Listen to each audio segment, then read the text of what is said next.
Now at 6, taking another live look at 195, the second evening commute snarled by the Washington Bridge breakdown. You can see cars barely moving there as an ambulance makes its way up the left emergency lane. All day, we've been hearing stories from angry drivers. Commutes that normally take minutes now take hours. Yeah, with one of the busiest highways in the state now severed, the impacts, as you can imagine, are far-reaching. Here's a live look from Skydrone 12 showing the traffic situation right now. The shutdown of the bridge has forced East Providence schools to switch to remote learning tomorrow. It's also postponed high school basketball games, closed the Rhode Island Philharmonic's music school in East Providence, and forced organizations to cancel holiday parties. RIDOT says there is one lane open on the bridge westbound for ambulances only so they can get to Rhode Island Hospital. Now, within the last couple of hours, we got a copy of the damage report from the Washington Bridge with these pictures showing what engineers found that led to the emergency closure last night, including steel rods sheared off, rusted joints, and gaps between support beams called cantilevers. Meantime, tomorrow morning's commute will be a headache for traffic on the eastbound side. That's because crews have shut down 2 lanes to turn them into westbound lanes. RIDOT says that could take a couple of weeks. They say they're looking at other solutions, including bringing back ferry service from Bristol to Providence. And we have team coverage tonight. Sheena Loshudo is standing by in East Providence, and Target 12 investigator Tim White looked into how it's affecting police on both sides of the bridge. But we begin with 12 News reporter Alex Torres-Perez live in Providence with what RIDOT and the governor had to say today. Alex. Kim Channing, it's all about a matter of safety. RIDOT director says that they avoided a potential catastrophe because that bridge could have collapsed if it weren't for their quick action and young engineers speaking up.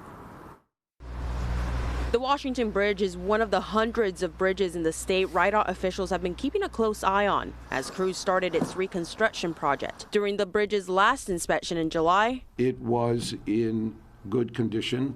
There were no failures. But on Friday, a young engineer noticed an issue on one of the pins that holds major beams on that bridge. If one pin becomes deficient, then it can have a compounding effect on the other pins in the bridge, and that's what happened in this case. An in-depth analysis of the bridge found further deficiencies, and by Monday, engineers and RIDOT officials came to a unanimous decision to shut the bridge down. It is a tough decision to make because you're affecting the lives of 90,000 people on a daily basis.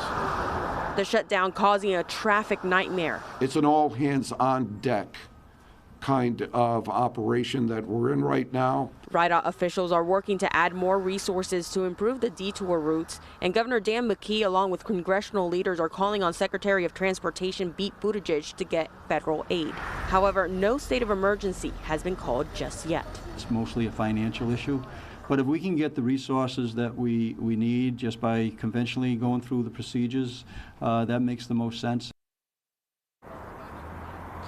And a temporary fix is on the way. You're taking a live look. As you can see, there's a barrier that's been set on the eastbound side. In around 2 weeks, RIDOT expects westbound traffic to be able to drive on those lanes, but a full fix on the pins is expected to last at least 3 months.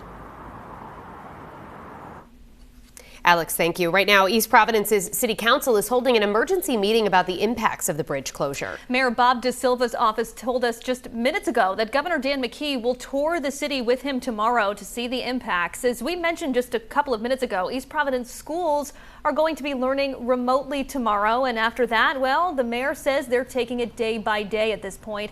Mayor DeSilva says several school buses with students on board were stuck in traffic for hours this morning. We were in complete gridlock. When I say complete gridlock, every main road in the city was in gridlock, and the side streets were in gridlock. People were complaining they couldn't even get out of their driveways.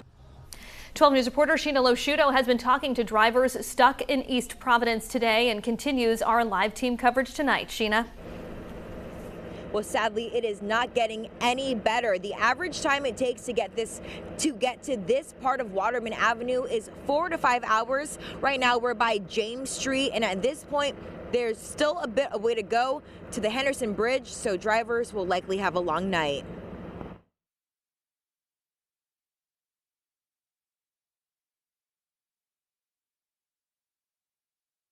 Just coming from Shores, a 3-minute drive, and already I'm still here an hour. If you thought to yourself it would have been faster to walk than drive today, you might be right. It's like our blizzard of 78 maybe, except it's going to last for months. This is Waterman Avenue in East Providence, one of the roads leading to the Henderson Bridge, a detour to get to Providence. And it quite literally looks like a parking lot with people hollering from all directions to tell me about their commute. All right, I'll move with you, but tell me that again. 3.5 hours to come from Warren. It took about 10 minutes to get to East Providence, and I've been here since. And they certainly had the time for an interview. After we interviewed this man, we witnessed him go 0.2 miles in 2 hours. And that's after he told us he had already been stuck in traffic for 3. I mean, this is usually a commute that takes like 20 minutes. So, yeah, this is a lot of fun. This man, a passenger, even got out of the car to take a walk and investigate the traffic. I've never seen traffic like this packed in East Providence. So we joined him. Any promising news up there? What do you see? It doesn't look too promising.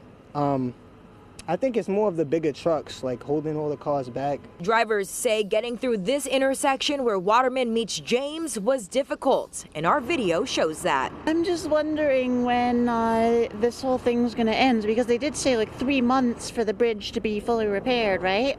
Are they going to figure out anything in the meantime?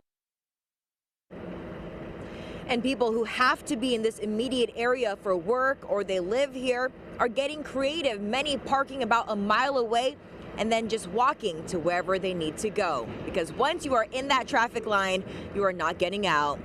Reporting live in East Providence tonight, I'm Sheena Loshudo, 12 News.